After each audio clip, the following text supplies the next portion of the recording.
I think you saw the email from Kyle. He's not going to be able to attend today. So Jim Kroll is going to be the leader of the rules session today. We're going to cover rules 5 and 6. I'm going to help him with the video portion and managing the chat rooms, I guess. So if you have any questions, hopefully I will see them as they pop up. On the call, I've got, we'll go through these. We've got Frank DeCenza, John Rollins, Dr. Foley, Lynn Saunders,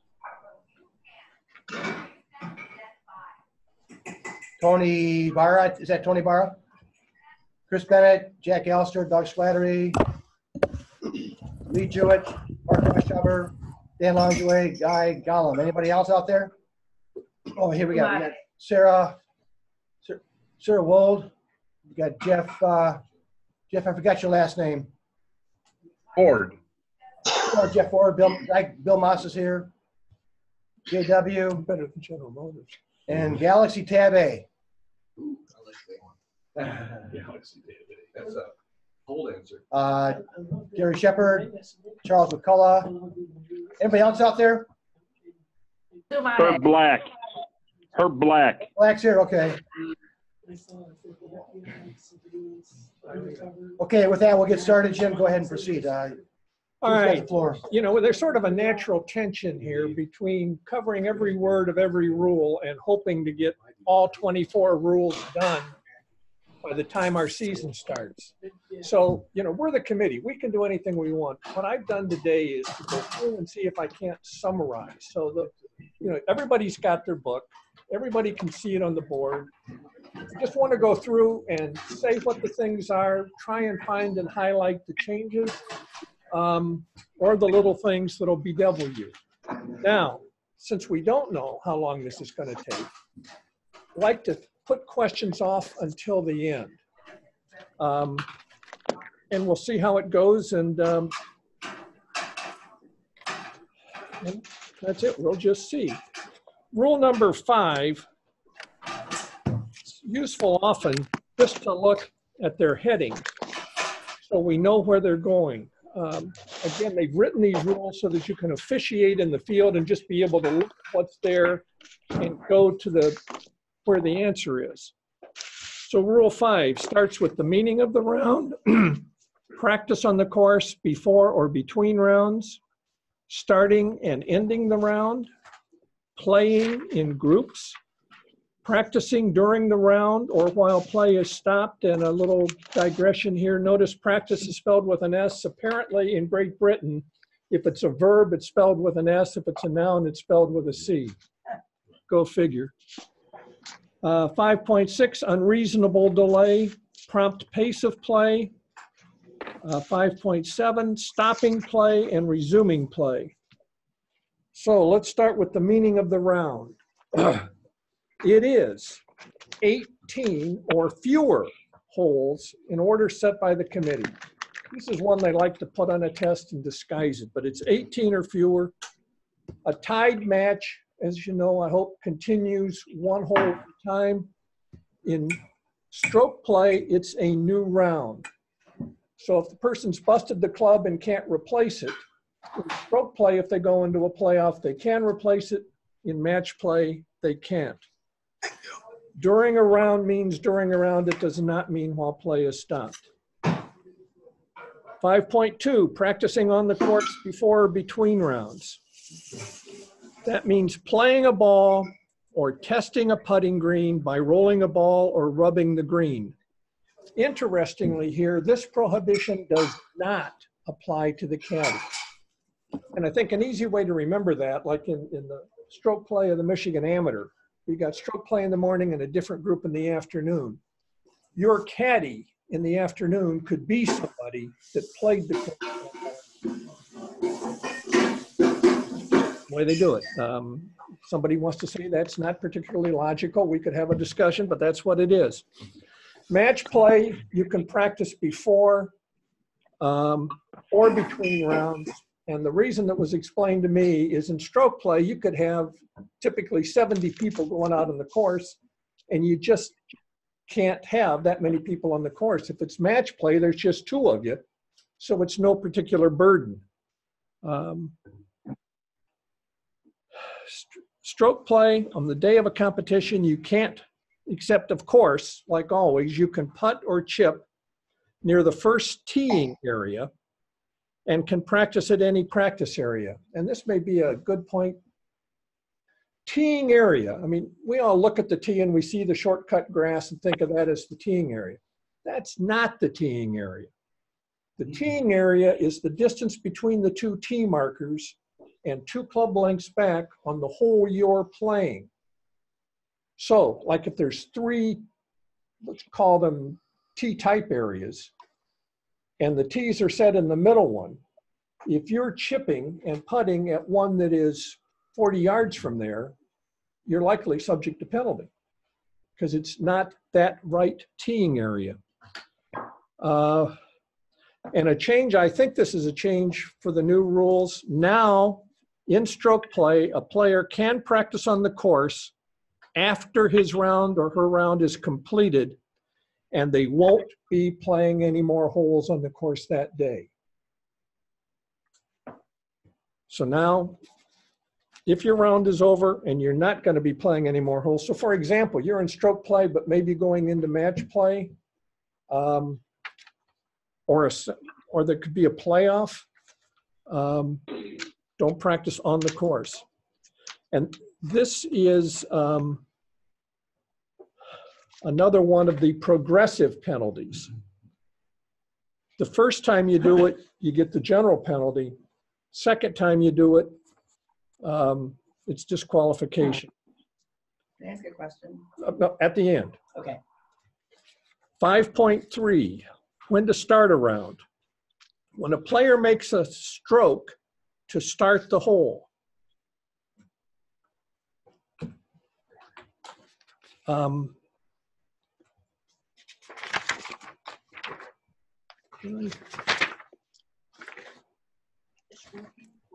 player must be ready to play at their starting time. And there's just back here, page 77, in the interpretations, being ready to play means being where you're supposed to start with at least 1 club and 1 ball, which are ready for immediate use. Not on your spouse, but to start that day. At and not before the starting time. And again, for purposes as officials, this is cool to see in here, 9:00:00 is not the same as 9:01. And it's our clock that counts. I had a guy that was one of the best in the state, mean little guy, and I was just starting, and he said, my watch is the atomic watch and your clock is wrong. He scared the hell out of me. I didn't know, it's our clock. I don't care about your atomic clock. Now, again, I think this is a change. If the starting time is delayed for any reason, and you get there in time to go with your group, you're okay.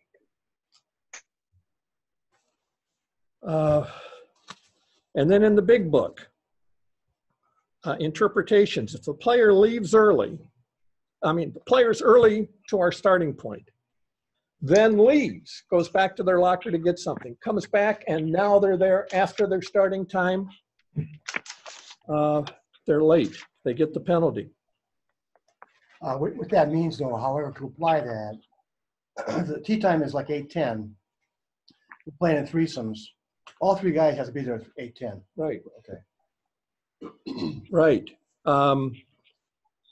So let's say the guy's there at 8:10, then leaves to go to their locker and comes back. If there's a penalty for that, the interpretation says it's for undue delay. So you could, I suppose, sprint back to your locker, sprint back, be there in time for everybody's next stroke and be okay. And this is interesting too, at least I guess to me. If both players in a match are late, they each get a loss of hole penalty applied to the first hole. And if you're late, of course, the penalty is disqualification unless you get there within 5 minutes, and then it's the general penalty. Or if you've started early, but no more than 5 minutes early, it's the general penalty. And the committee will decide if there were exceptional circumstances. And the example they always give is that you're in the locker room and somebody passes out or hits their head, and you call 911 and you stay with them to try and administer aid. That's the kind of exceptional circumstance they're talking about. They're not talking about you got caught in traffic, there was a sudden rainstorm or any of that. 5.3, when does the round end? In match play, it is when the match is decided. And that's because in match play, there's more than one way for it to end. It can end when you hold your ball and you're in fewer strokes or the hole is halved. It can be that at some point along the line, your opponent picked up a general penalty. It could be that they conceded. So in match play, the round is over when the match is decided. In stroke play, it's when the player holes out at the final hole, including correction of mistake. Some of these tests they've got online, you know, true, false, and instead of including, they put excluding. I mean, and I'll say this about the test you take online. You know, it's like skiing in Michigan. You know, you can take a expert black diamond run, then you go out west and find that that's really sort of an intermediate. It's the same thing with these test questions online. The hard questions online are like medium for the national exam. Playing in groups. Match play, the player and opponent must play in the same group. In stroke play, you play in the group that the committee sets unless for some reason the committee gives you a variance.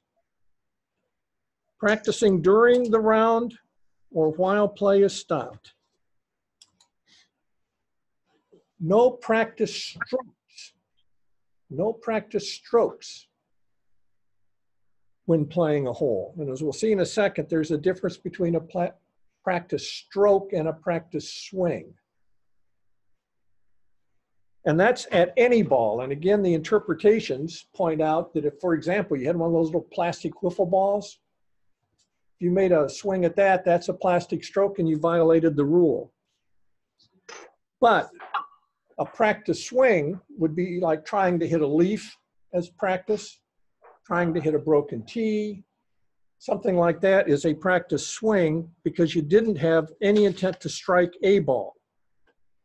Or hitting the ball back, you know, into the practice area, something done as a courtesy.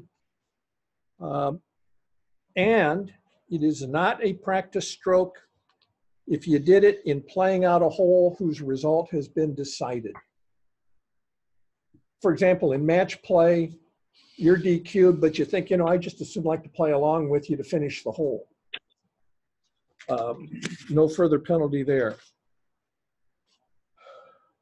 5.5b, restriction of practice strokes between two holes. Can't do it, except putting or chipping near the green of the last hole, any practice green, or the teeing area of the next hole. You cannot do it from a bunker, and can't unreasonably delay play. If you want to make a note in your books, page 81 of the big book has a great diagram that I don't think it's worth our time to go through, but it covers each of the situations for what it is to be between two holes. 5.5c, practice while play is suspended or otherwise stopped. General rule, you can't do it except for the things they just said allowed in 5.5a, but you can practice anywhere outside the course or anywhere the committee allows. If you're in a match and you agree to stop play that day and you won't be restarting on the same day, it's okay to practice on the course. Penalty is the general penalty. And here, breach, if you're practicing between holes in violation of the rule, and the breach occurs between two holes, it applies to the next hole. And this is another one of these things that it's just so simple, your mind skips over it.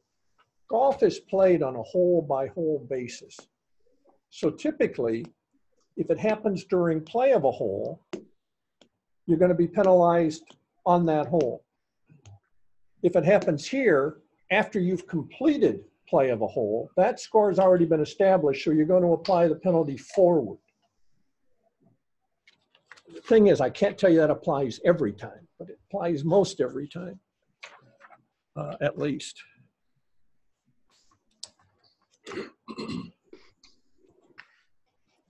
And again, in the big book, page 82, if the committee has resumed play, you can't practice on the course or practice under the one we just did, 5.5b, even if you can't tee off yet. So, you know, you're in a tournament, you know there's a group on the tee ahead of you, so you stay on the practice range. Sorry. 5.6, unreasonable delay, prompt pace of play.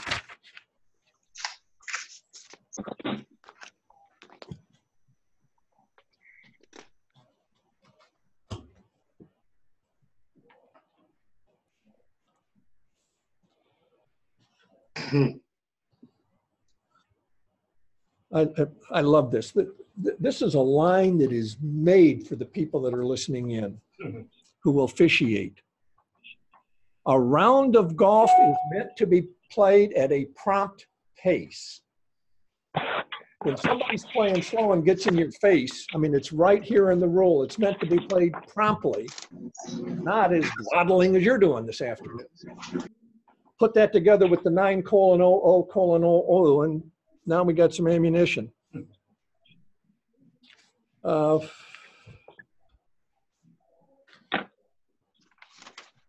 did I go?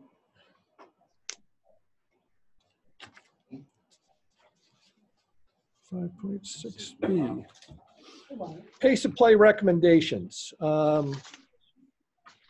Basically, they're common sense. They're not mandatory. It puts in 40 seconds to make a stroke. But again, that's a suggestion along with the language that, you know, it shouldn't even really take you that long. Playing out a turn to help pace a play. The rules say do it. Now in match play, because of the strategy involved, it has to be by agreement. Stroke play, just play ready golf unless somehow two players are doing it to get an advantage on the field, and then you can't do it. Committee pace of play policy. The drafters of the rules tell us we should adopt one. Because under the big rule, penalties disqualification. This way we can have a pace of play and do other penalties. And this is one of the few spots in the rules where the committee is allowed to vary a penalty that's in the rules. You know, you can't say we're only going to charge you one stroke for hitting a wrong ball. But here you can set, we can set. Our own penalties. 5.7, stopping play and resuming play. 5.7a, when players may or must stop play. During a round, you can't stop unless play is suspended by the committee or by agreement in match play. And the caveat here is you've got an agreement. If one player decides, you know, I want to go play again, the agreement's over and you either got to go play again or you're out. Lightning. You know, if anybody's scared because of lightning, they're entitled to suspend play, must tell the committee as soon as possible. Interestingly, in Big Book, leaving the course in and of itself is not stopping play.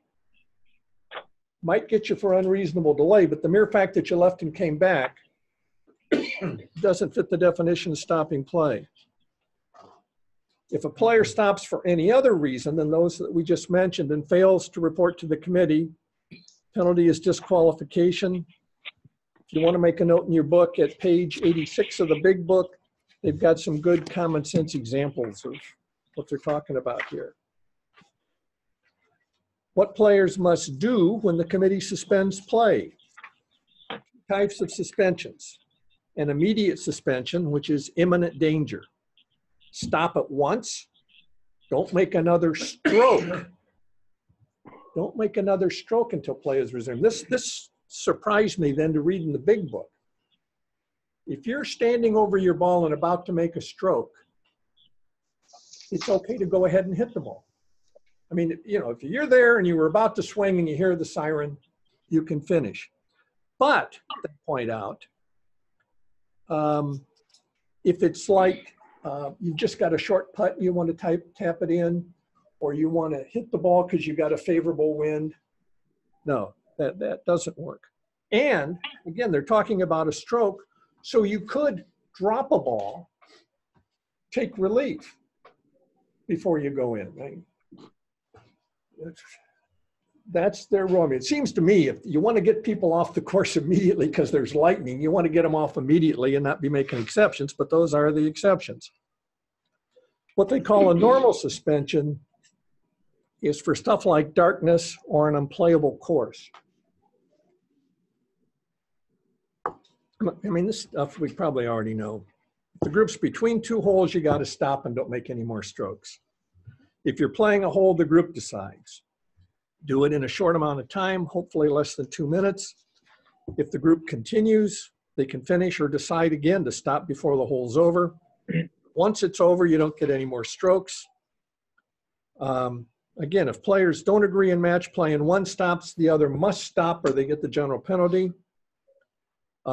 In stroke play, if there's 4 of you, for example, and you want to go on and your marker wants to go on, you can do it, but your marker's got to go with you. And again, this rule is not breached if upon review the committee decides that the stoppage was justified. 5.7c, what players must do when play resumes. Where? Of course, wherever you stopped, or if you're between holes, the next tee. When? And this is just like your starting time.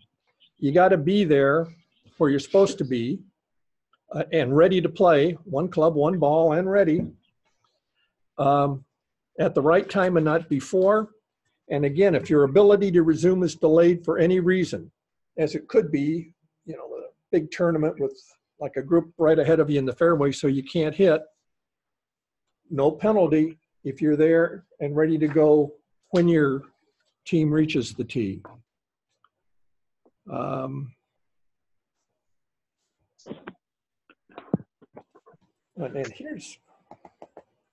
here's one that's worth knowing as a committee.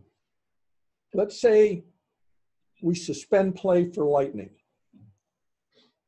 You can still see ominous clouds.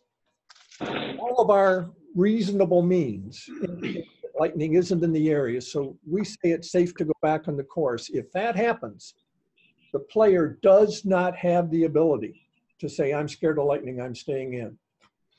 The words these people, the framers use is all reasonable means. If the committee has used all reasonable means and orders a resumption, then the player can't refuse to go back out. 5.7d, lifting the ball when play stops, replacing it, and substituting ball when play resumes. Again, probably pretty well known here. When play is stopped, you got your choice. You may mark and lift the ball. And then either before or when play is resumed, you can replace it or a substitute on the original spot. Now remember, one of the general theories of these new rules is that when you're, how to say it, when you're getting relief, typically you can put your ball back or substitute a ball. And that's true here. If the ball wasn't lifted when play was stopped, you can still lift it. Or you can play it if you want to, or you can substitute another ball. Again, replacing it on its spot.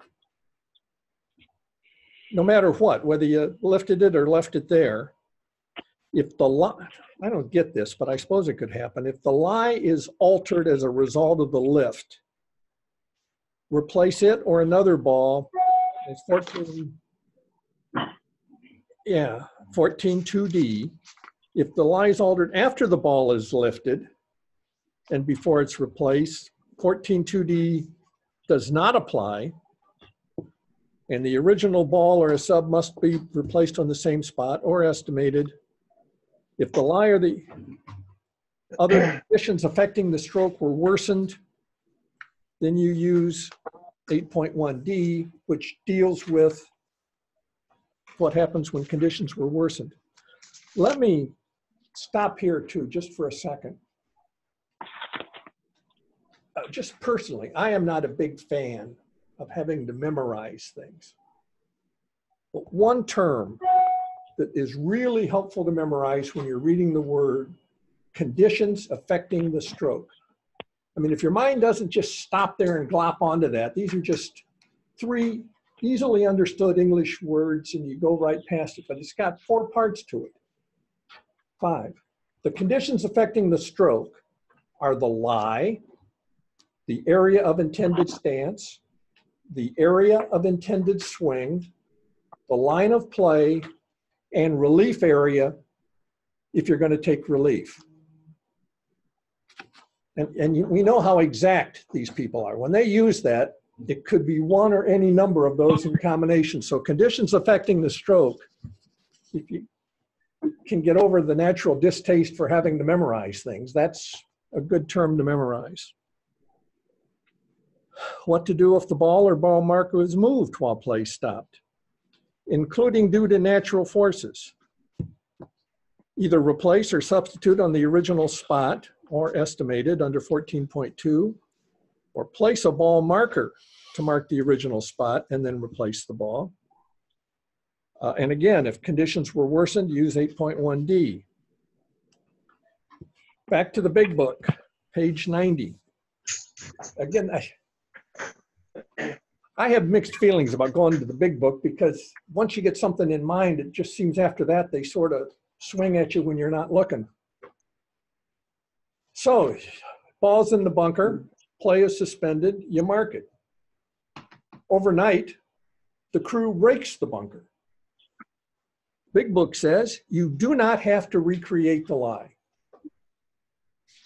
But if natural forces worsened your lie, let's say we get a gully washer and now we got nothing but ravines in that bunker, you're stuck.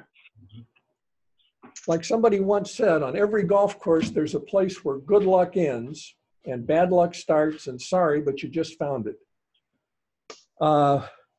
If there's a loose impediment there that wasn't there before, that might cause the ball to move, you can remove it. Now, typically, if there's a loose impediment, you can't, and it could cause the ball to move, you can't move it. But here, if it's overnight, you can. Wow, we're doing great for time. That's the end of 5. You want to take questions on 5? We're gonna be on 16 before you know.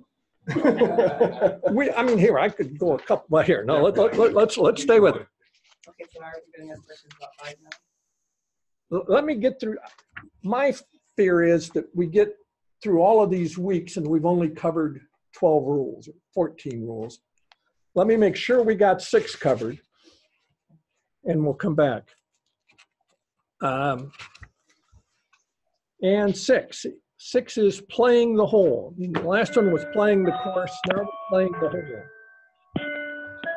And the subheadings are starting play of a hole, playing the ball from the teeing area, ball used in play of hole, order of play when playing hole, and completing play of a hole. Starting play. I love this one. This is another one of these. You gotta get every single little bitty word. When a stroke is made to start the hole, even if the stroke was made outside the teeing area or canceled, the hole starts when you make a stroke, even if it's outside the teeing area. I think, I don't know this for sure, that there are situations under the rules that take into account when the hole started, as opposed to the first stroke. So the hole starts when you make a stroke, even if you're not within the teeing area.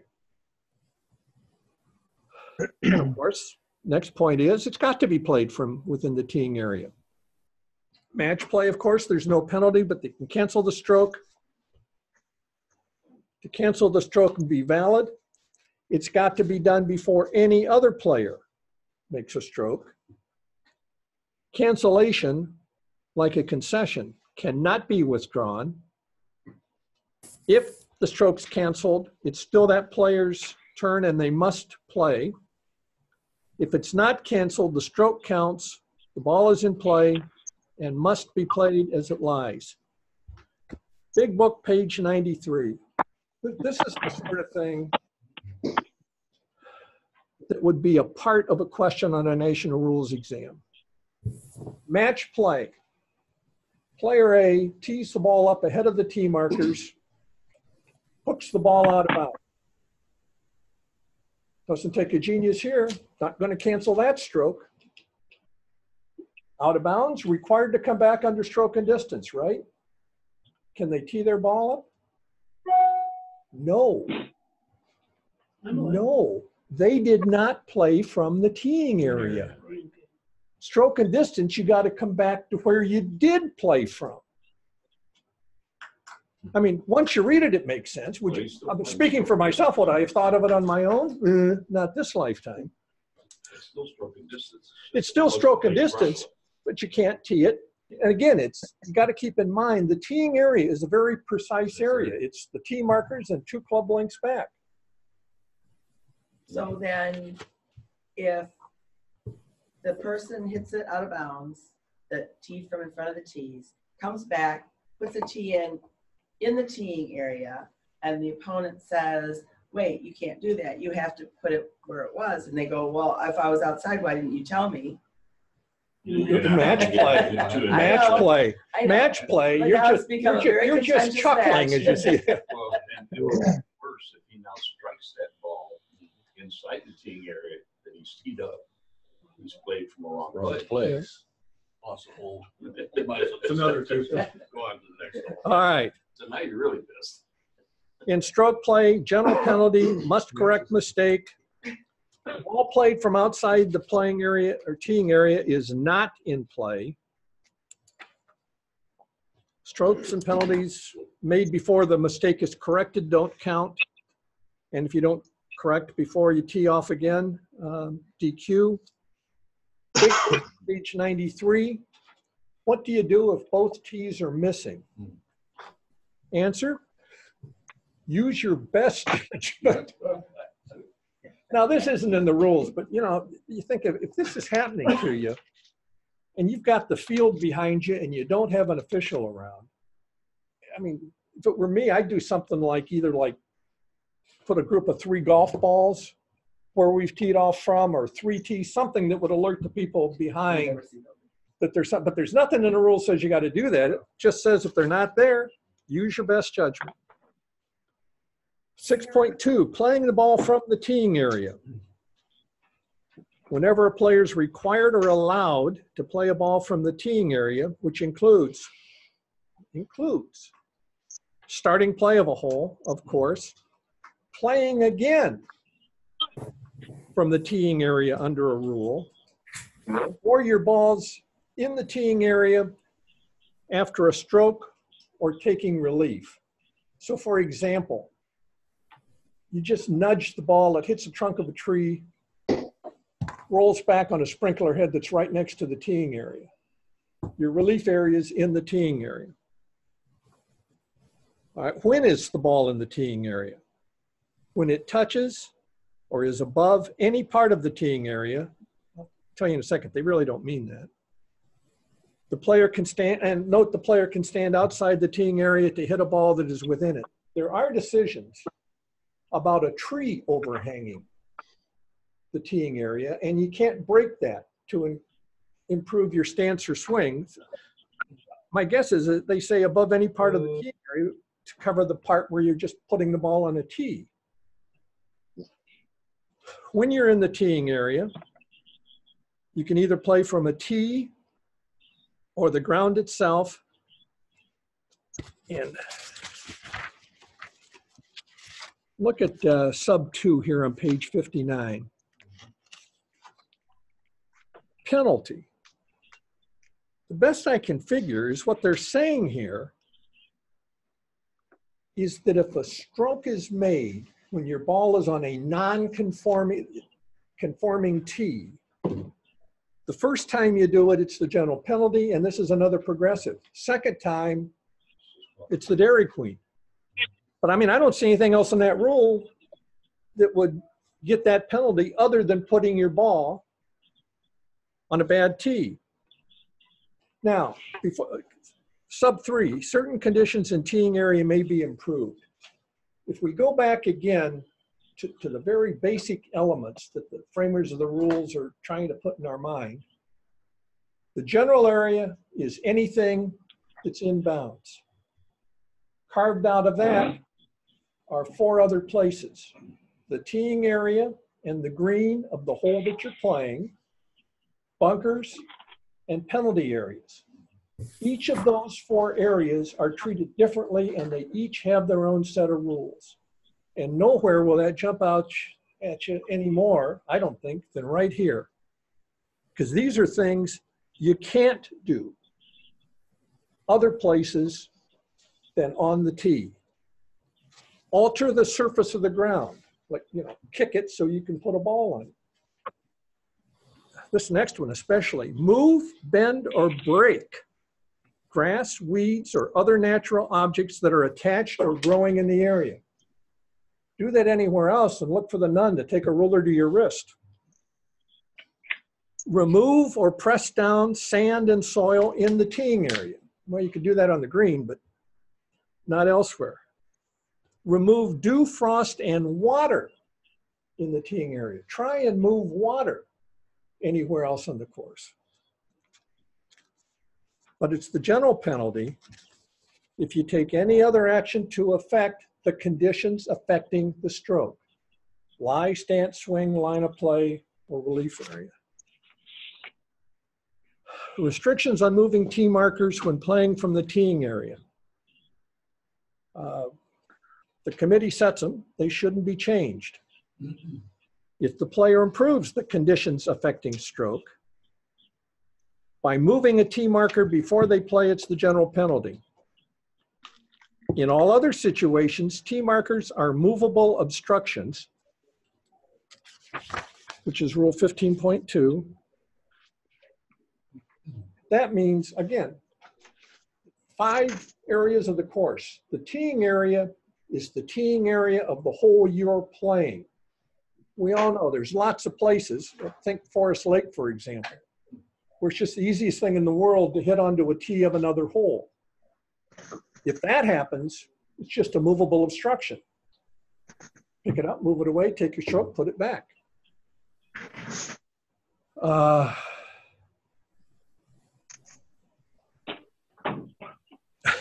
And then in the big book, I think, or maybe it's here, there's no penalty if you move a tee marker by accident, or because you're angry, or just no reason.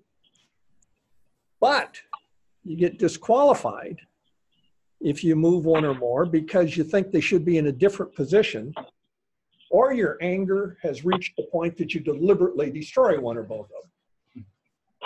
Well, that probably fits under bad conduct. Ball not in play until stroke made. True whether the ball is on a tee or the ground when starting a hole or playing again from the teeing area. I mean, you know, there's a group of people in our civilization, you know, and I hope we haven't been one. You know, somebody taps the ball on the tee, that's one. Other members of the family are the ones that shout, "You demand," at Tiger after it hits. No. Play of a hole starts when you make a stroke. Forward movement of the club made to hit the ball.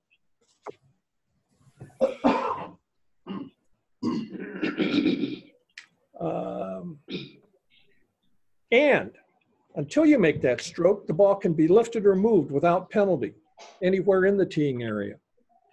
That's true if you knock it off the tee accidentally. You can still pick it up and move it anywhere. But if you make a stroke at it while it's falling or after, the stroke counts and your ball's in play.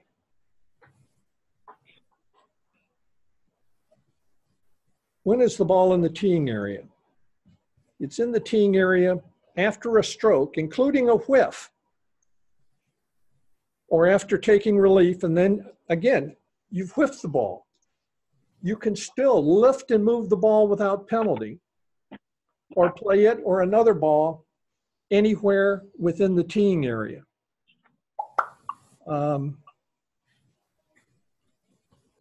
The penalty, if you breach the rule, is the same as playing from, what you've really done is play from a wrong place. In the big book, page 97, if the ball comes to rest in the teeing area, yeah, you can move it to a different spot and re-tee it. Ball used in play of a hole. And this is going to get down to substitution and wrong ball, but you know, again, this goes back to the very beginning. The hole played hole by hole, starts when you make a stroke at a ball on the tee, ends when the ball is in the hole. Use only that ball, unless, of course, a rule allows you to substitute. So 6.3a, holing out with the same ball played from the teeing area. You can use any conforming ball. You can change between holes, and you must tee out, hole out with the ball you teed, except if it's lost, out of bounds, substituted, regardless of whether the rules allow you to substitute. And so the rules suggest you put an identifying mark on your ball. This one fits with ball and play. Definition of ball and play. And if you like acronyms, ball and play is, to me, LOLS, L-O-L-S. Ball that you tee off with is in play unless it's lost, out of bounds, lifted, or substituted, regardless of whether the rules allow the substitution. Now, big book, page 98. Two players, after they hole out, find that they've exchanged their balls. They don't know where that happened, but they're sure it didn't happen on the hole they're playing. No penalty, because you're allowed to play a ball. Golf's played hole by hole. They may have played each other's ball, but they played the hole. Substitution and wrong ball. And when we're done, just before questions, I want to come back to this. I can't think of any two subsections of rules that read any easier or officiate any harder than sometimes trying to figure out the difference between a wrong ball and a substituted ball. Substitution of another ball while playing hole. When it is and isn't allowed. Well, some rules allow it, some don't. When taking relief under a rule, whether you're dropping or placing, you can use the original or substituted ball. This is that new sort of general rule they put into effect. If you're playing again from the spot of the last stroke, you can use the original or a substitute. That could be like you're taking unplayable relief and going back to where you hit your last stroke from. But it comes down to the difference between placing and replacing. If you're replacing, you must use the original ball unless you fit one of the exceptions under Rule 14.2a. As we know, you can only have one ball in play. So when you substitute a ball, the original ball is no longer in play, even if it's still on the course. If you've played a substituted ball and then find your original ball and play it, it's a wrong ball. The original ball is no longer in play even if the player substituted another ball when the rules didn't allow it. And that's true even if the player didn't know they were making a mistake. Or they replaced, placed, or dropped the substituted ball in a wrong place, in the wrong way, or by using a procedure that didn't apply. And this gets complicated quick. Rule 14.5 is sort of like our modern eraser rule. It covers how to correct the error before playing a substituted ball. If the player's original ball is not found, and the player put another ball into play to take stroke and distance, or as allowed under a rule that applies when known or virtually certain what happened to the ball, then again, the player has to continue with the substituted ball, and you must not play the original ball, even if it's found on the course within 3 minutes. Making a stroke at an incorrectly substituted ball, general penalty, and in stroke play, you got a whole lot with the substituted ball. Wrong ball. A wrong ball is any, and this is another good one to memorize just because it comes up so often, is any ball other than your ball in play, a provisional ball, or second ball played because you're afraid of a serious breach. Or if it's in stroke play, because you were unsure how to proceed. See, the rule itself is real simple. Do not play a wrong ball. Definition is simple too. Yeah. Any ball besides the player's ball. Yeah. Yeah. Exception So you screw up. is if a ball is moving in water, penalty area, or temporary water, the stroke doesn't count. You must correct the mistake by playing the right ball from the original spot or take relief under a rule. Like if you can't find it, you got to go back and use the lost ball rule. In match play, this is real logical. If both you and your opponent play a wrong ball, the first one that played the wrong ball loses. Why? Because the hole was over. They lost the hole as soon as they played the wrong ball, and anything that happens to you or your ball after that doesn't matter. If it's not known who was the first to hit the wrong ball, then it's sort of no harm, no foul. Just keep going. Stroke play, of course, you got to correct your mistake. That's play with the original ball as it lies or take relief under a rule. Strokes at a wrong ball before you correct the mistake, including penalties, solely due to playing the wrong ball, don't count. Big book. Solely due to playing the wrong ball. It's because they couldn't apply to the ball in play. So if you touch the wrong ball, your caddy stands behind you, you touch sand in the bunker. Only if addressing the ball. No penalty. But there is a penalty if you make a practice stroke at a wrong ball, if you give advice, because that doesn't have anything to do with it, or if you play another wrong ball. Again, if we want to come back and look at this, that's at page 100 of the big book.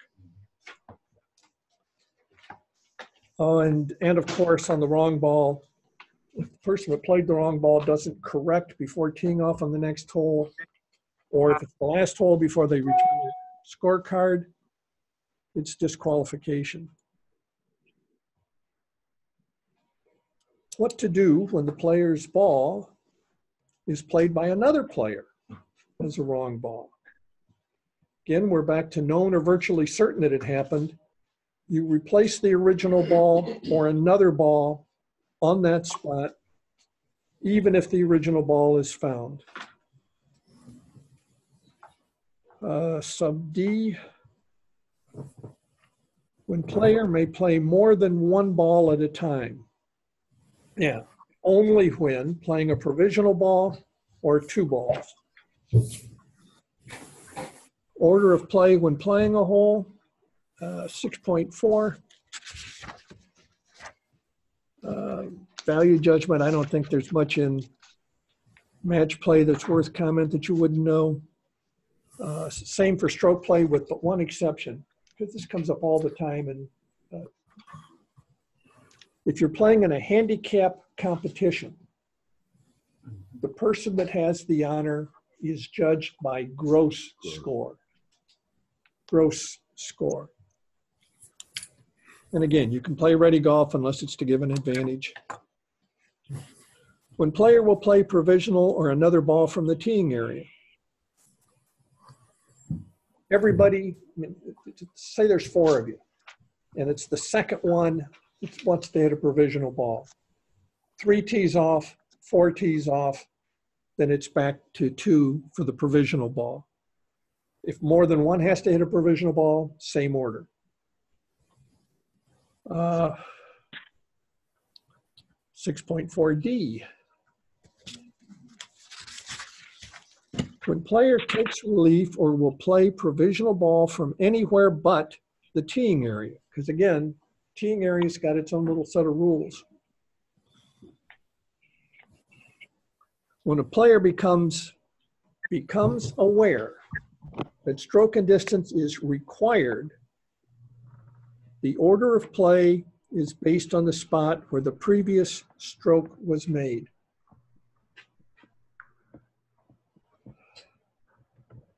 So you walk up, you find that unbeknownst to you, the ball trickled out of bounds. Who's away is judged by where you made that last stroke from. When a player has a choice, can't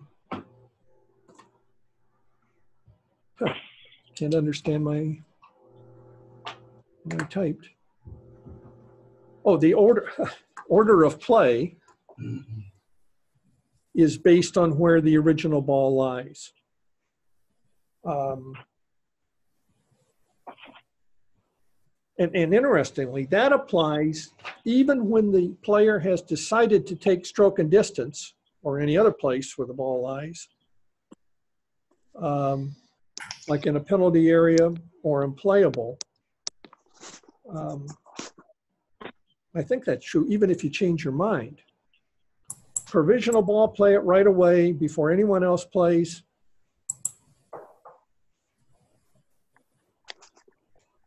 And here, In stroke play, if you're the first one hit out of bounds, you're not sure about that. You would not play right away. You'd let the other players play. yeah. Right. There's no penalty. Nope. No.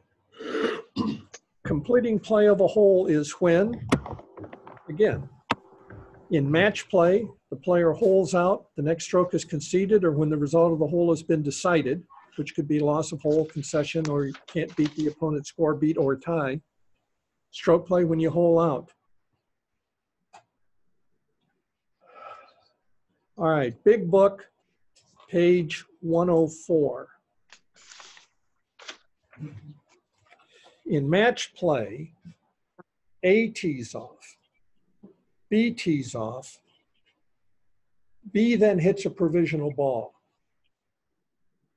A then decides to hit a provisional ball and does so. At that point, he can't cancel, or she, B's stroke at the provisional ball. All right, let's go back to wrong. For the people on the phone, yeah, here, just let me read this. If you've got paper, this situation will illustrate the difference between substituted ball and wrong ball. Stroke play competition. 2 players, A and B, hit their tee shots into some trees near the fairway.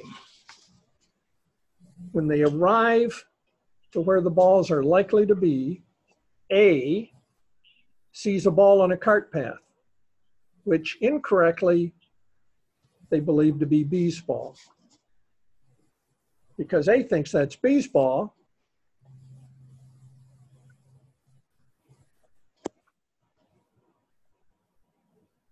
oh, and then A finds another ball adjacent to the cart path in heavy rough and chips it into the fairway. So A has now chipped B's ball. B, because A in essence told B that B's ball was on the cart path, takes relief under the obstruction rule and plays the ball under the fairway. Now, everybody's ready for this. When they get to the fairway, they've each hit the other person's ball. And that's why this is such a good example of the difference between a wrong ball and a substituted ball. They mistakenly conclude that each has played a wrong ball with a two-stroke penalty, but call for an official. The official correctly rules the ball played by A, which was the one that was adjacent to the cart path, was a wrong ball. 2 penalty strokes and must correct the mistake by replacing the original ball or another on the original spot, which if not known must be estimated. The ball played by B was a substituted ball because it was on the cart path and they legitimately took relief. And when you took relief from the cart path, you're allowed to substitute a ball. You can play your original ball or a substituted ball. Since B didn't know the location of the original ball at the time the substitution was made, B was required to proceed under the lost ball rule. And this is one that's just made for a rules exam, in which case the substitution was permitted, but it wasn't played from the teeing area as required by the lost ball rule. So B has played from a wrong place. So in stroke play, 1 stroke under the lost ball rule, 2 strokes, playing from a wrong place, and no matter how you count it, that's a serious breach, so you got to go back and correct.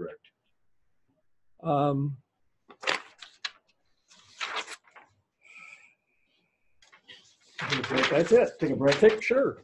We're going to take about a 10-minute break here. We'll be back in 10.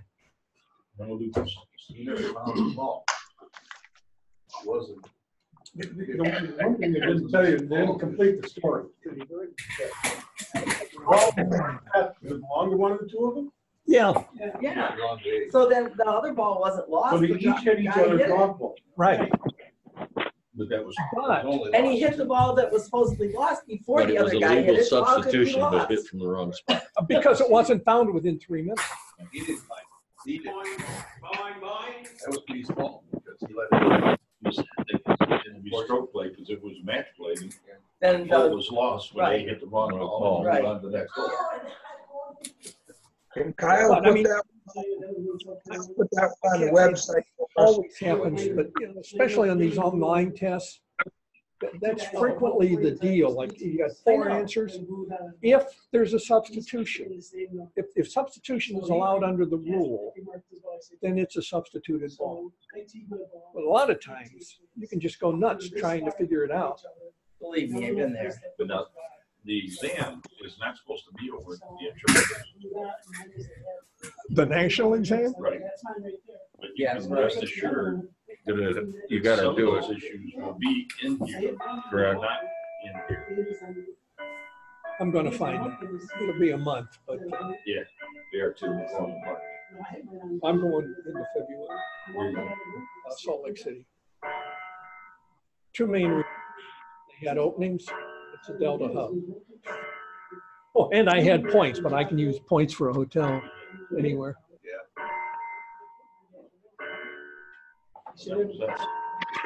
Yeah, wait, listen, I was so far, I didn't have anything. That's why I signed up for Indy. Holy crap. Uh, I was down to But they had to go to the 60-something RNA on a because they wait couldn't list. figure it out. It- Because because we each hit during the hole. That's the nice thing about just chasing balls. Hello. But should I got a crazy one. Shouldn't there be a penalty for being an idiot and not identifying your ball? Oh, nominee for Well, that there is. Yeah, would be for the They person got 'em. that hits a wrong ball a second time on the same hole. Yeah, you got one on the cart path. Yeah. I mean, you picked it up, you identify it, right? Yeah. And Right, you think you would look at the we got ball a and member think at that- somehow by the name of Eddie Hobson who has never played around the golf where he hasn't hit the wrong ball. Ever. Oh my Ever. God. But that's just Eddie, and we all know that. He can't play in tournaments or anything, but we always knew Eddie was gonna, make sure. He's gonna It be didn't that make any way. difference how you identify the ball. Eddie find the ball and he'd walk up and hit it. It didn't make any difference. But I mean, isn't the purpose of identifying your golf ball so that you know? You always have that. Always, yeah. You can mark and identify, always. But- Even in a hazard, it doesn't matter. But That's got nothing to do You're- with. no, you're playing in a tournament. Now in a penalty area, it's no longer. let's say you're playing a red Titleist 7. It's in the tall grass, right where your ball should be. You look down and see Titleist and you see what looks like a 7. And then you get to the green and find out it was a 3.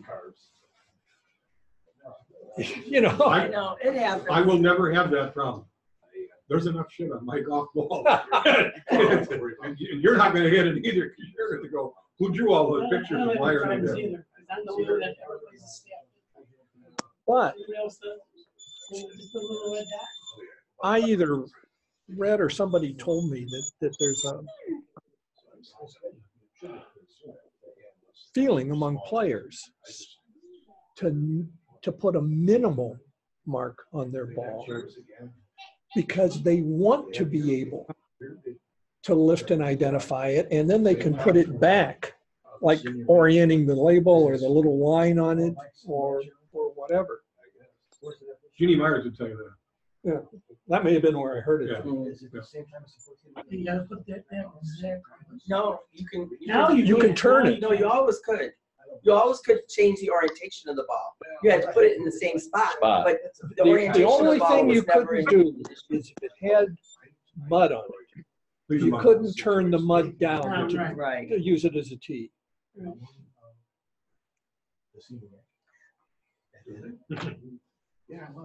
So Mike, can I ask a question about 5 yet? Well, wait for them. Okay. And everybody bear in mind that I am not a teacher. I am a discussion leader. Right, Questions come to the group. right. I don't know any more about this than anybody. Jim, what do you do for a living? I retired. I was a trial lawyer. Okay. I figured you were an attorney, just the way you present. I would encourage other people to think about leading one of these. We got a small staff. They got to rewrite everything we hand out to our competitors. Think about ways they're going to be marking the courses now that anything can be a penalty.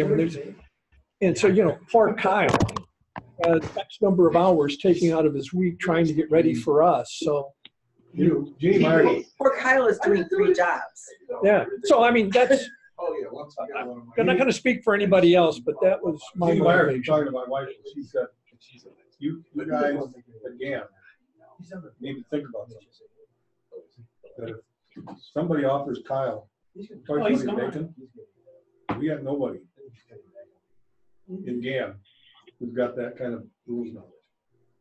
So, you're right, if we can help, Well, that's just and like make his life better. And plus, you don't understand how much the course ratings Yeah. involved. It also helps you learn if you've got to go through and summarize. So, Yeah, it does. Especially now that he's setting up all the ratings. I told him, I have nothing to do. I'd help him. You want me to paint, I'll paint. I'll go the day before and do whatever you guys want me to do. I got nothing to do, except for play golf. I get tired of that. I started you can only, in March. you can only I play so started much. in May. He emails me that.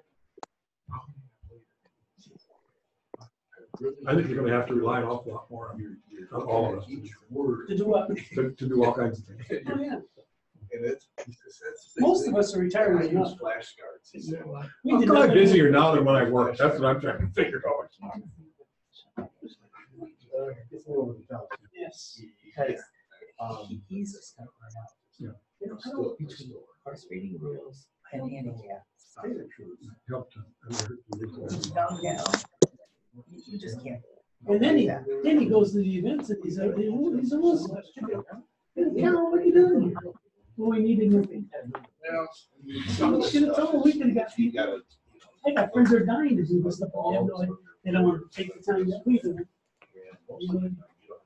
The people that I'm running into now, they're, what are you doing to talk about? This is.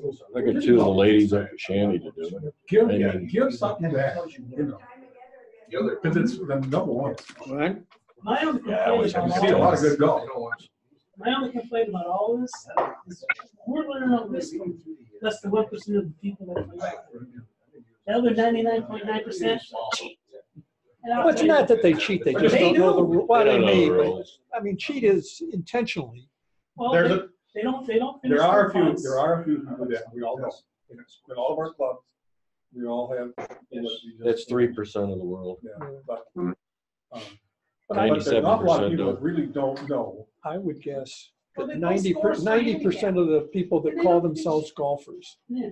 may play 9 holes a week in their church group or The company only thing about work that, group Jerry, or, is usually their score is lower than what it would have I been, so agree they're with only hurting Yeah, themselves. yeah. But I had a and they really friend don't care. that he- Really don't he care could about the really handicap. go- You know, who's ever keeping the scores can do an average and they can play with that. he didn't do it. And as long as they all play by the same rules, what's the matter? He wouldn't touch his ball, but he wouldn't post the low scores, the high scores. Yeah, that's just wrong. I goes, that's cheating, Jimmy. He says, who's gonna know? I go, I'm gonna know. Yeah. No, you know. Yeah. Well, that's like the first time. What you do when people aren't watching, that determines what you Remember do. the first time I got interested in doing this when I saw you. We were in a net event. We were at 4 Acres, and you're on the first fairway. I go, okay, you know what? Oh, that's yours. You start talking. You say you do this. I think I joined it. Right after that, because It was, that well, really- it's that, this is that what I damn was doing. hour on the treadmill. And I love to I play don't golf. know, And it's sometimes just the same rule. It's fun to date.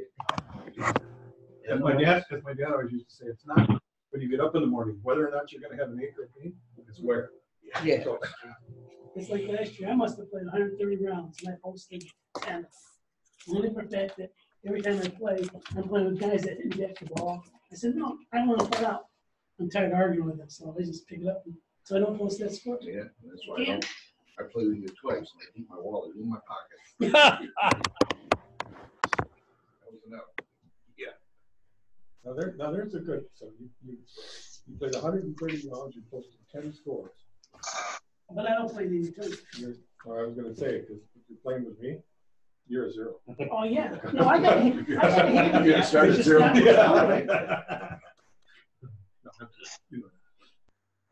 I work at Fox Creek. I know. And you know people that go and play Fox Creek, right? Yeah. I play with the guy, a lot of regulars there, so we do, they would play first hole, and they pick down the green, they pick up the phone, and go to the second one. No, come on. You play Phil Stone in the league, but, I can't, wait, tease.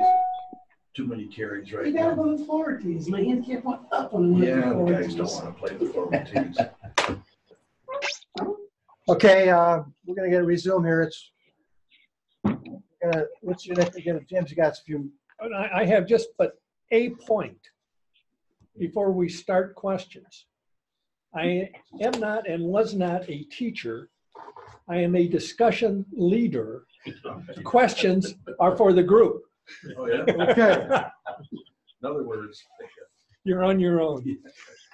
Eddie's got one. Okay, so on page 49 of the small book, under 5.2B stroke play, We're going to, do a Teddy.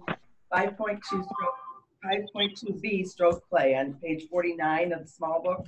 Everybody get that, 5.2B? right?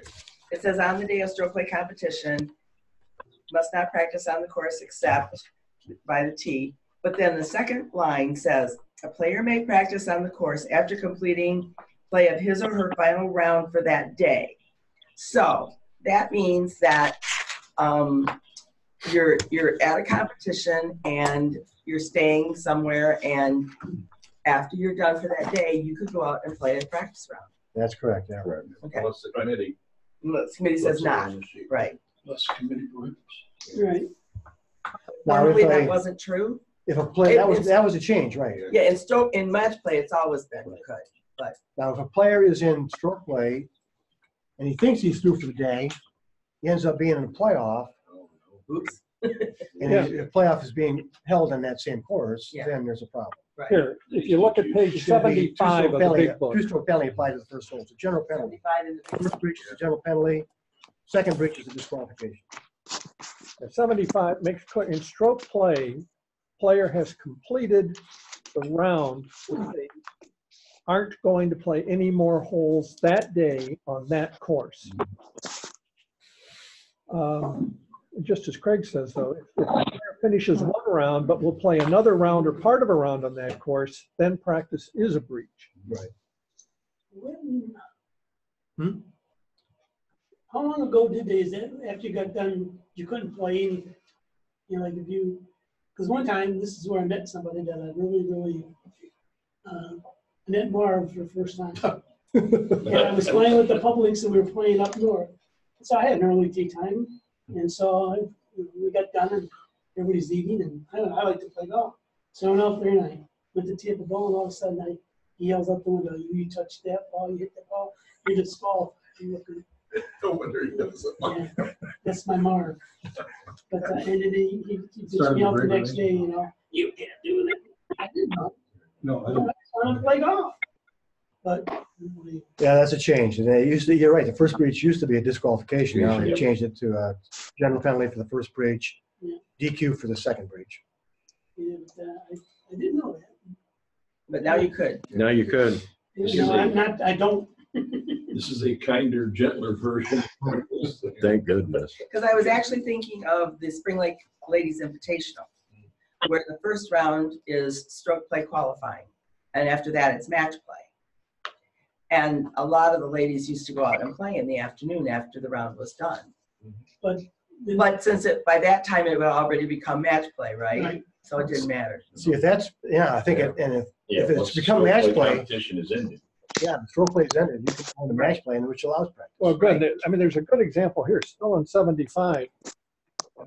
Like for our amateur, having completed play in stroke play qualifying, Where are you at? That's the big book. very bottom paragraph on 75. Okay. Having completed play in a stroke play qualifying round for match play competition, the player practices. After the conclusion of play, that player is tied for the last qualifying spot in play. The tie is to be decided on a hole-by-hole stroke play basis that is scheduled to be played immediately. Yep. But it's the top of the next page that points out was the first violation. It's a two-stroke penalty. If it was a second or more, it's DQ. So he gets 2 shots out of the And the first one. gun, right? Yeah. So now he's not tied. Yeah. Well, but I mean, that's what they write in the book. We all know from the Michigan Amateur, we'd be lucky to have 2 people tied for that final spot. It's more like 17 usually. I remember being in the dark up at Belvedere, and it was tin cup. We had headlights on the green so that people could putt. All the way around. Unfortunately, the light headlights are shining at the players. Well, you can only do so much. We were playing. God, wasn't that wet? right. Remember Anybody when have any that was? questions out on the, on their home course? You can use, I think we got the chat line open. You can submit your questions for the group or for anybody. Can you hear me? Yeah, go ahead. And this is just kind of in the wrong ball. There's references to known, but not known or virtually certain. So, you know, someone could I say, well, I didn't know, so it's not known when I did it, No. because I wouldn't have done it had I known. Where are you referring to and what part of the rule does it say that? Well, it's kind of in, let's see, it's in 6.3C, wrong ball. If it is not known which wrong ball was played first, and there's a couple other places where I think it's mentioned if it's known that you played the wrong ball. I think that more relates to when it becomes known that a wrong ball is played and how the penalties get applied. If you play a wrong ball, there's going to be a wrong ball penalty assessed. However, I think the example in the book talks about in stroke play or in match play. I think match play, if it's not known which player made a stroke at the wrong ball first, and you can't determine that, then it's like play on. You can't determine who played the wrong ball first, so there's not going to be a penalty assessed to either player, because normally in match play, the first player that plays the wrong ball gets assessed the general penalty, which is loss of hole. Does that clear that up? Yeah, so it's more like known that you switched the ball versus known when you switched the ball.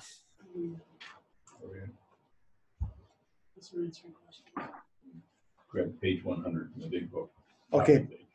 Yeah. Tom Anderson says there's an example on page 100 in the big book.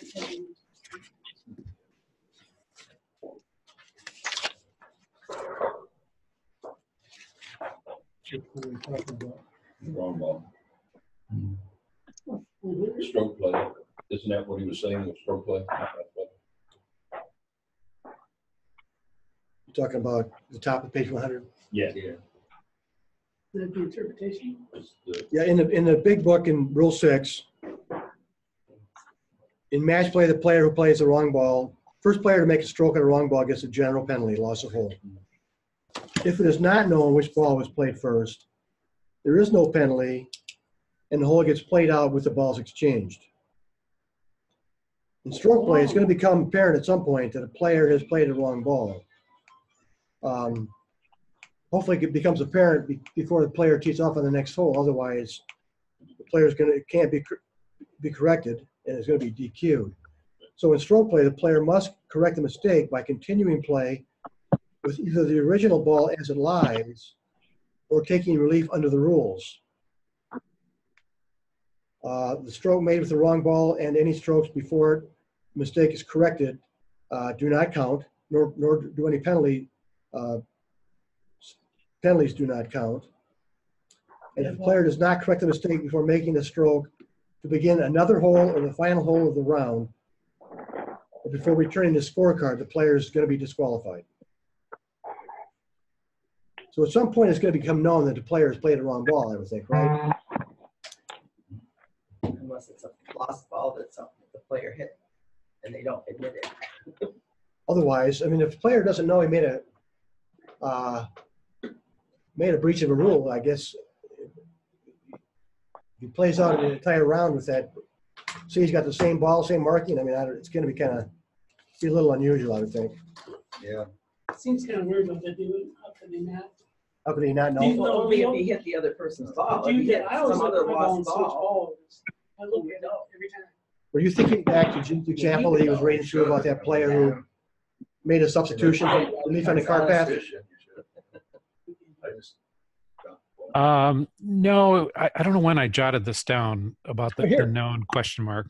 Look at page 62. The known or virtually certain is up under substituted ball. It's also there as to when a ball was played by another player. Oh, here it is. It's on page 101 at the top there also. And I was just curious why it's, they're not continuously using known or virtually certain, versus the criteria of known. But I guess if it's known that it is the wrong ball versus known as to when that switch occurred. Well, here, an example. You hit your ball into the light rough on the right side of the fairway, and a group coming the other way comes over into that area, hits a ball, you get up there and there's no ball to be found. That might be an instance where you could say it's known or virtually certain that guy played your ball. So at that point, you're entitled to play from that spot. And he's played a wrong, or she has played a wrong ball.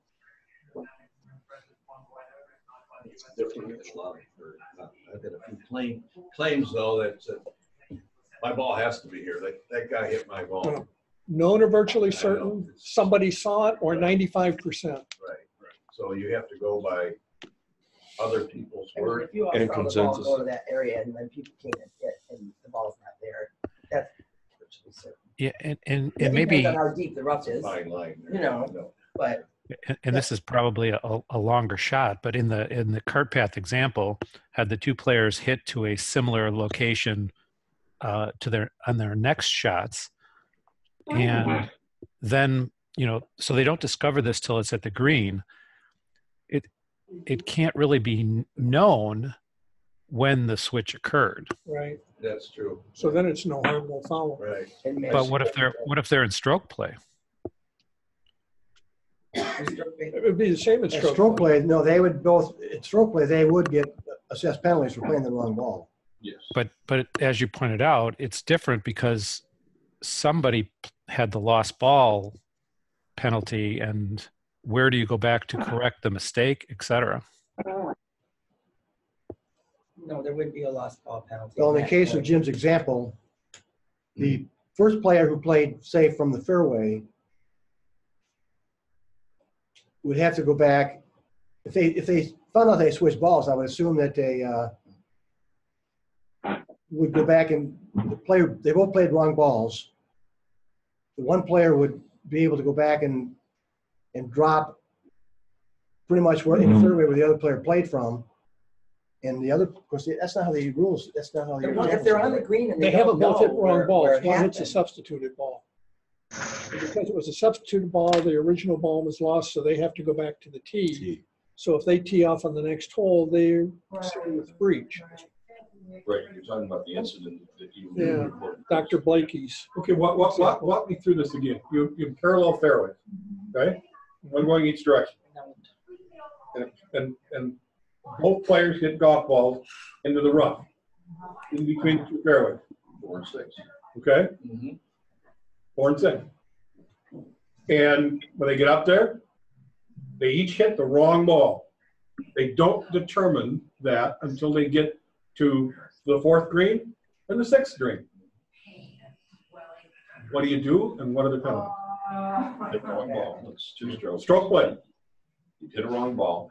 So both players have 2 strokes. Correct. They both have to go back and play from the Original spot. again, in the original spot. They can't go on to the next tee. If they advance to the next tee, Then they're completely Right. disqualified. However, if they can't determine that those players switch balls, which they probably can at that point, they're going to have to play under lost ball rule. They can't play under wrong. They played a wrong ball, and it's got to be corrected by playing stroke and distance. So they're going to get another stroke added on by returning to the tee and reheating their tee shot. right, because Unless they can verify. Unless they Unless they can verify. Unless they both go back to that spot and say, wait, I hit your ball, you hit my ball. Right, then they then can they're they're not gonna get lost. displaced. And that's That's where it just comes in wrong ball. virtually, and that where it becomes known or virtually certain. Right. That something, that a ball was not lost and it's balls. Right. Yeah. The other token I think about, 2 players hit. Well, I guess he's okay. I talked to him on Thursday, Monday. Both hit close again and into the I fairway. said, They both go up and hit it again. They go we both talked on the about trap. frostbite and skin And then they, exposure. so they exposure. hit the wrong ball twice. But they And you can't determine they hit the wrong ball. match play. That'd be pretty. You should have both in a buck or two. They're both. Well, I'm just saying maybe twice. They hit it. They're not that dumb. Not I was thinking that this sounds like a net play example. That's what happens when you give them so much time to think, So It's helpful for me to be able to visualize, all of these situations Right. in reality. Yeah. I mean, that to me, to be able to understand you know, what happens and how it all works. I think that's kind of where you're going. Well, yeah, that's You know, how if my they- brain works a little different too. Well, thank you for 4 and 6, because that's 4 and 6 is one out. Yeah. And that happens, you know. The problem is that you get the guy on 4 who now hits the shot out of the rough that ends up in the green, and the guy playing 6 knocks it down to 100 yards out, and then he gets on the green, but he doesn't care because they're batting his putts back to him, so he doesn't care. He takes the ball, he goes on, he plays the next hole because he's not posting his score anyway. But the other guy is, you know, playing in a, you know, whatever. So I mean, you got to hope that they're all playing in a tournament, and somebody's going to go back to correct it. And again, you know, you just think about all these different scenarios. But I think in your case, Mike, I think you'd have to determine best guess where they may have swap balls. Maybe not going back to the original. I mean, maybe they'd swap balls in the bucket if they were that close. I mean, yeah. get it back. Hey, to Craig. Hey, Craig, Yeah, go ahead. why don't you pull up interpretation 6.3a/1? Everybody hear that? Interpretation 6.3a/ John, 638. Yeah, page 98 in the big book. Yeah.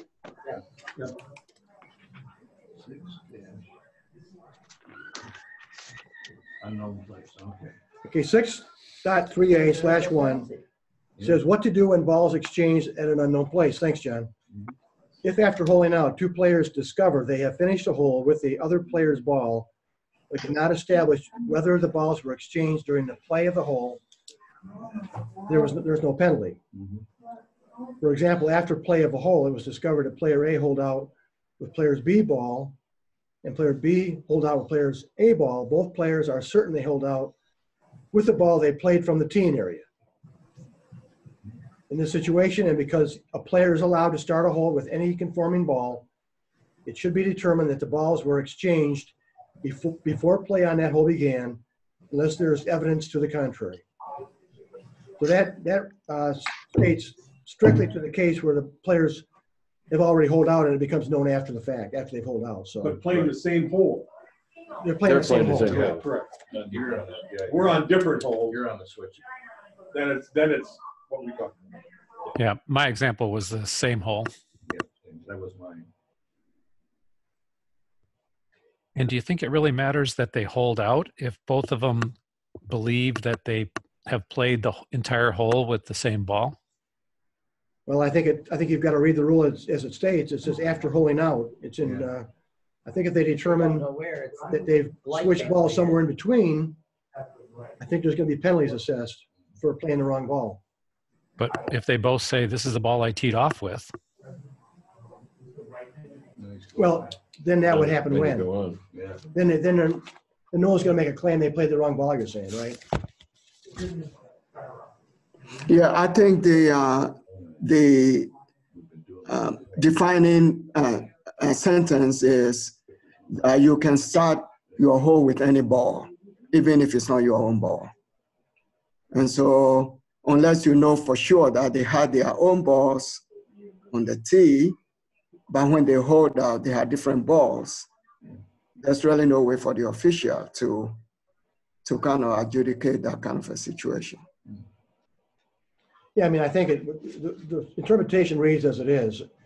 And it says, if after holing out, the players discover they have finished the hole with the other player's ball. So if it's not determined that they've switched balls during play of the hole, then there's not going to be a penalty. That's correct.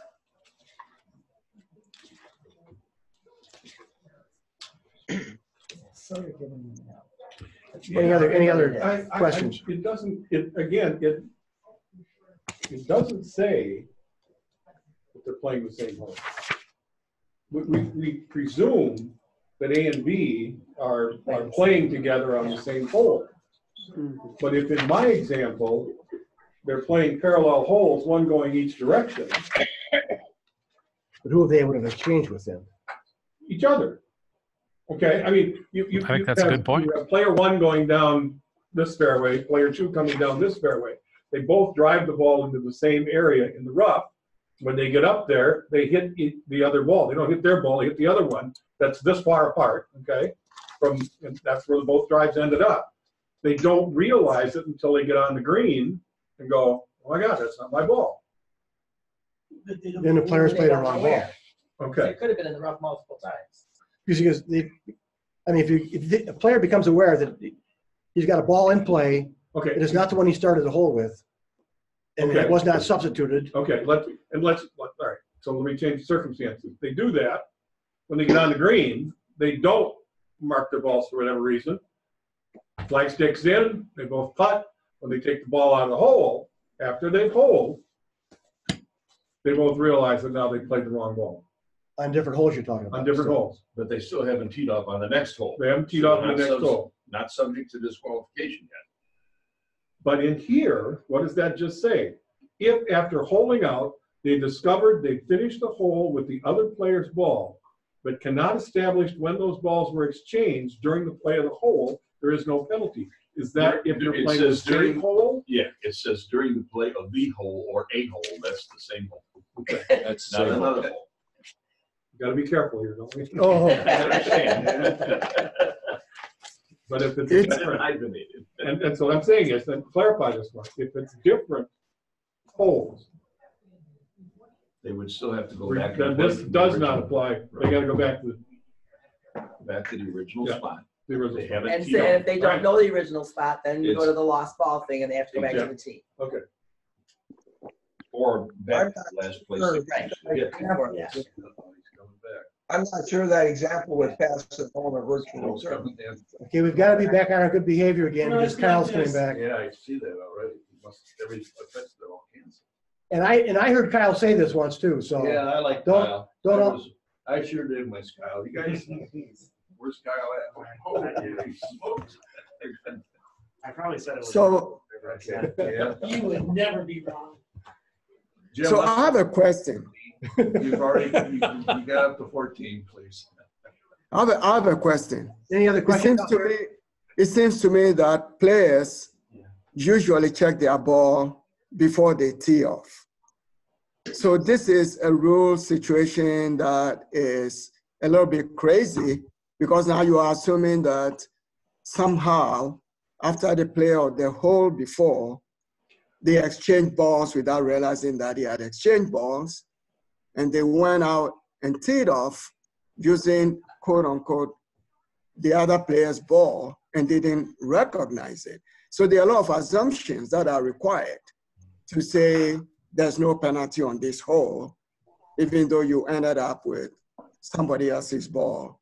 The hole is done and there's no penalty.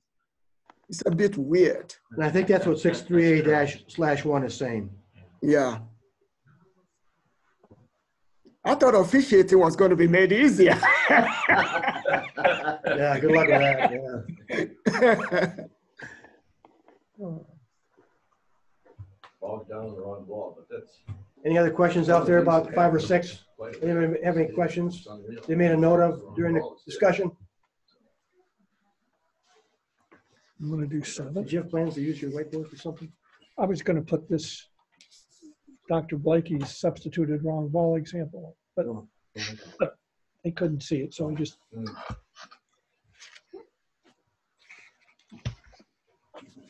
Well, do we want to? I'd like to throw out another one. 7's a reasonably short. We've got another half hour. You want to take a quiz? Let's take a quiz. Let me take a quiz. Let's take a quiz. Yeah, take a quiz. Take a hike. That'll be after the quiz. Yeah. Go on to- Cover all your skin. I had to do tests. After I did my comps, I said, the hell with it. Haggerty Road this morning between 9 and 10. What is this? Yeah. I was out walking down the road. I thought, what is this guy doing? Yeah.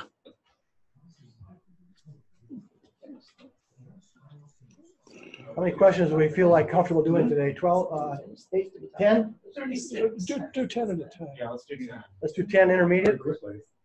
Yeah. Well, they're random. Okay, we're doing 10 questions intermediate. Okay, the first question is, if a ball, when initially dropped, fails to come to rest in the relief area at which it was dropped, it must be placed in the relief area without penalty. What was it? After one drop? False. Anybody, you want me to read it? After, if the ball, when initially dropped, first time, fails to come to rest in the relief area on which it was dropped, it must be placed in the relief area without penalty. True or false? False. False. Okay, we got consensus there. Doesn't mean we're right, but we have. Yeah, we'll check our answers later. You gotta mark it. You gotta mark it. I got marked. This is a skilled artisan you're talking to. He's got his mark on the page. How does green marks get there? They're all over the place. Okay, the second question. Probably on the screen. A player makes a stroke at his or her ball. I see the USGA is becoming much more gender friendly in their rules and questions. They should. A player makes a stroke at his or her ball that lies in a green side bunker. The ball comes to rest over the green and out of bounds. The player is now required to take stroke and distance relief by dropping a ball in the bunker. Which of the following is incorrect before the player drops the ball? The player may touch the sand in the bunker with his or her hand. The player's caddy may not smooth sand in the bunker to care for the course. The player may touch sand with his or her club. Looking for the incorrect answer here. B. C is what? You're saying C? B. Oh, B? You're saying B? Read them again. You're saying the caddy can't do anything, he can't. Can't touch the sandwich again. Right. What's the consensus out there? What am I hearing? B. B's? I'm hearing C. B. People that write the exam Hearing delight some in C's, double, some triple B's? negative. B. Does more to judge your skill parsing a sentence than it does knowing the rules of golf. Okay, why? You can't. Well, that's what the one that can do. We're looking for the incorrect Picking answer. the We're looking one for the that's- incorrect answer. Taking care of the course. Well, that's the incorrect The other answer. two players How cannot should touch be? the sand with something like that with their hand. Are we saying the ball is no longer in the bunker, right? Ball went out of bounds. Right. Then he's dropping it. Because He's dropped. He's taking relief. So the Joker could be right. It's incorrect because it says he can't smooth it. He can smooth Right, it. that's false. Okay, we're gonna go with B here at the audience here. Greg, it's B. Okay, number 3, which is incorrect about team competitions? Don't you just want to give the finger to the test? A team is a group of players who play as individuals or as a side to compete against other teams. The committee decides the order of play and who will play together as partners in 4-ball competitions. Or the last one, the committee may allow a team's advice giver to change during a round or during the competition. We're looking for the incorrect answer here. Advice giver. C. B. Anybody, what am I hearing out there? C. B. You guys need to take off your mics off mute if you want to say something. D. They I'm don't saying, do it. I'm hearing B. People say. B? Yeah. I think it's C. D. No, it's B. B's out, am I hearing? It's B. B? Are you saying? Okay, I'm okay with it. I think the team decides who plays in the 4-ball competition. Exactly. If Jim and I are partners, we can pick who plays first. That's not, the GAM doesn't tell who plays first. So. Okay, number 4, which is correct regarding loose impediments. When moving or removing a loose impediment as allowed, a player may do so in any way, such as by using a hand or foot or club. Second option, when moving or removing a loose impediment as allowed, a player may do so in any way, such as by using a hand or foot or club, but not by using other equipment, Be like a towel or something. such as a towel, I guess, right? I thought this was just true or false. Well, a hand wouldn't be equipment, but hat. You can look at each one of them. Okay, or the last one, without penalty, a player may remove a loose impediment anywhere on or off the course, but not in a penalty area. What are we going with here? E. What are we? We're looking for the Which one's correct. true? We're looking for the correct regarding loose impediments, moving loose impediments. I think it's A. A. A. Okay, we know this year we We know this year that loose impediments can be moved in the penalty area, right? We know Yeah, that. so C is So out. between A and B, and it's just whether or not you can use other equipment or not. So we're gonna go with A. Yeah. There's no Yeah. restriction on the equipment you can use. You know, I signed up for the first 3 events I'm doing, so I'm not. Number 5, if for a ball to be replaced, the player lifts the ball without first marking its spot, or after replacing the ball, makes a stroke with a ball marker left in place, the player must add 1 penalty stroke. True or false? True. Read it Read again. it again. Could you read it again? If for a ball to be replaced, the player lifts the ball without first marking its spot, or after replacing the ball, makes a stroke with a ball marker left in place, the player must add 1 penalty stroke. True. Is it 1 or maybe? Yeah. You know there's a penalty involved. Is it What's going to the be 1 or penalty 2? for leaving the marker in place? True. So it's a 2-part question, right? So the first part is that a penalty? If you don't mark it and you lift the ball, that's a penalty. That's one. One stroke. The We know second that's a part- penalty. Second part is or. It's either or. Right. So the second part is if they make a ball with the ball marker left there, is that a penalty? No, Yes, it is. it's a penalty. It must be, because. No, it's a penalty if you make a stroke with your ball marker there. We're Question is gonna whether go it's with- 1 or 2 We're strokes. going to go with true. Kyle thinks it's false. We don't want to. So, the first one's true, or the first part's true, we know that for sure. We don't. So just forget about the second part. I could make it The that second way. part is false and the answer is false. Right. Yeah. That's the problem. Can you hear The me? second part is Since false. you already picked one. Okay, we're going to go false. On that one? Go ahead, yeah. Whoever wrote this test needs to go to basic. On that one, Wait the a first minute. part, Don't both have to be true for you to check true? Yes. Yeah, so, well, it seems to me that the first part is true and the second part is kind of questionable, but that all over there is a problem for me. How do you regard that? Do you say if one of them is false, then both of them are false, or what? Yes. Or it's this.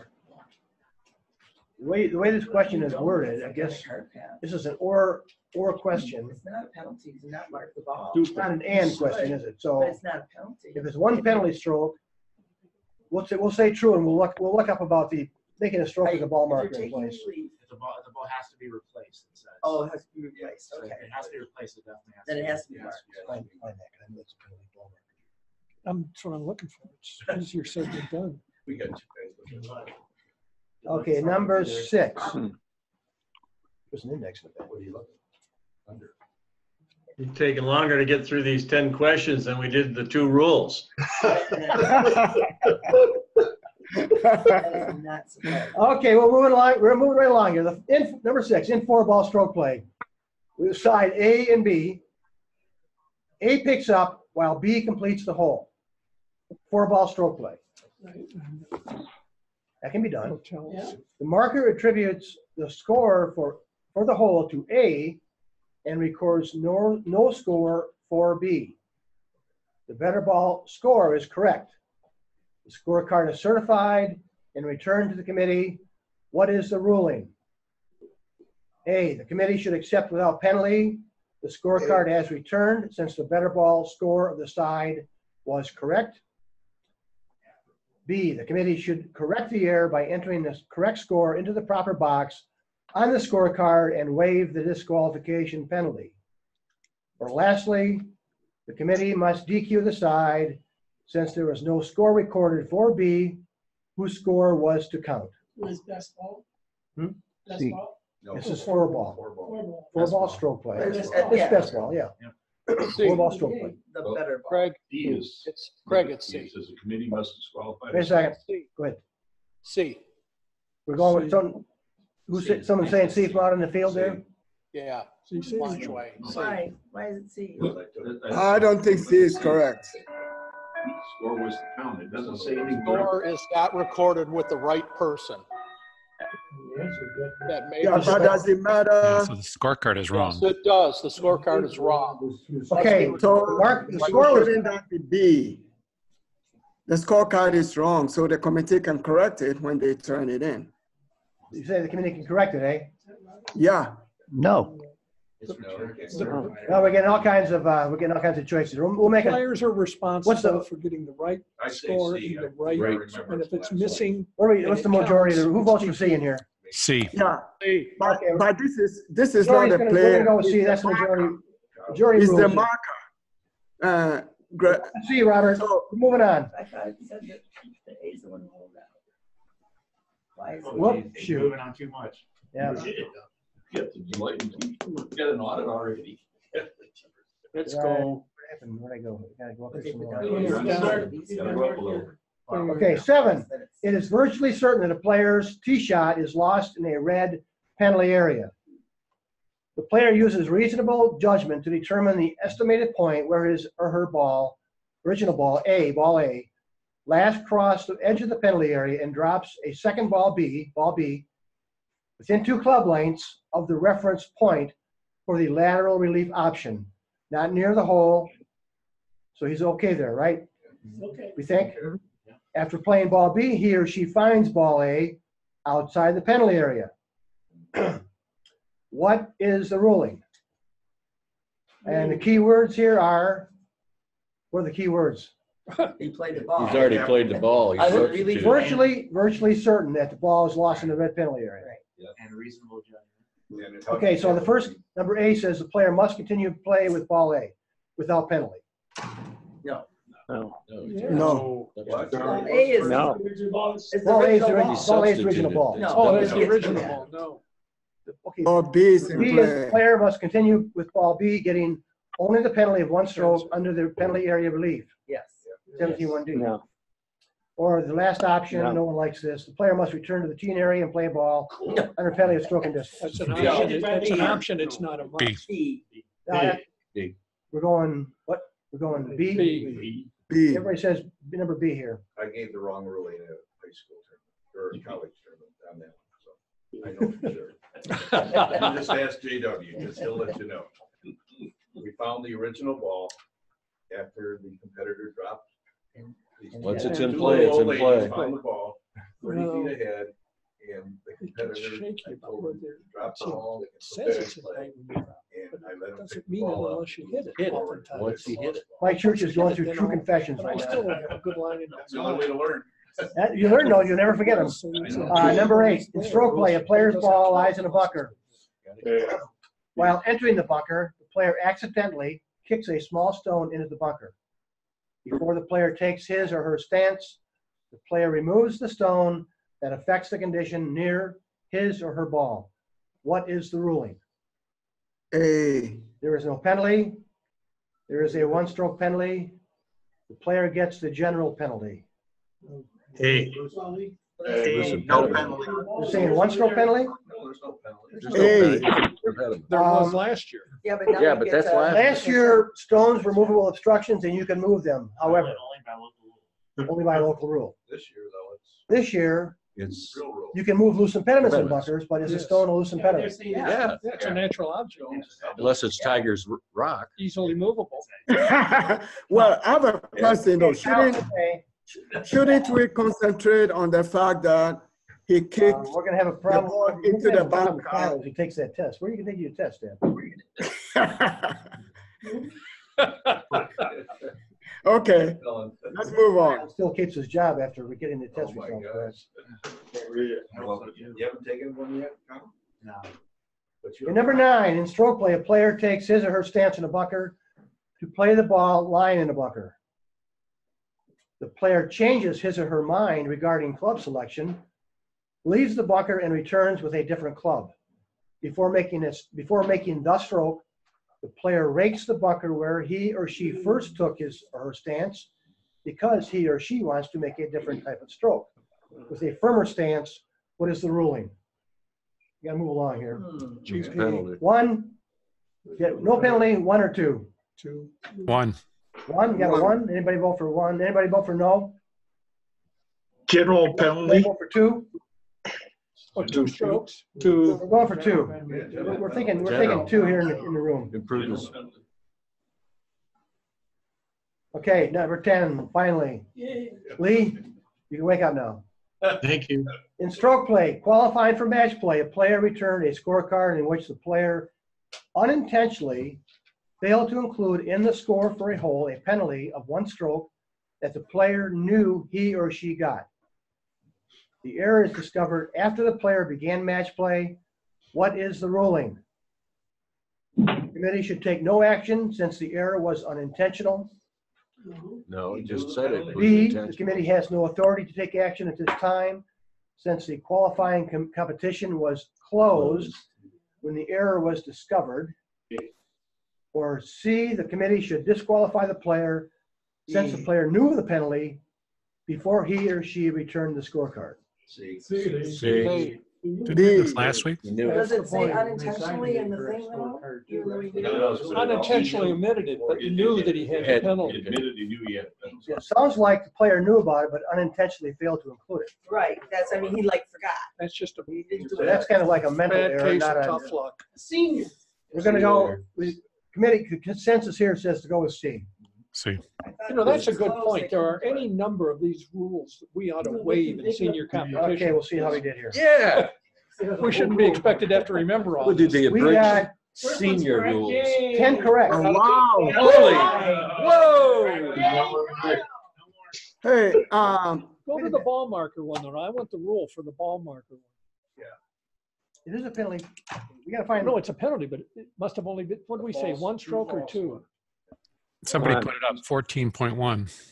14.1, someone said? Yeah. Okay, we have any questions on anybody have a question on one of the 10 questions we went through? Well, that true false one, you guys had some issues. Going too fast. It says, Right there, if the number spot is marked 55. with a ball marker after replacing the ball, the player must remove the ball marker before making a stroke. 14.1A. 14.1A, the, Okay, but you're saying there's no penalty stroke for a ball marker left in place? no, there No, is. Oh, there is. I think you said there's not. No, Oh, no, there is. You're right. We agree on that. There was no stroke for him. There's a stroke. So the question was, there's a stroke, there's a 1-stroke penalty for the player. Anytime the player lifts a ball without marking it, if it's going to be replaced, right. there's going to be a penalty. Also, and as a separate issue altogether, if a player does not remove the ball marker and makes a stroke, there's also going to be a 1-stroke penalty. Right.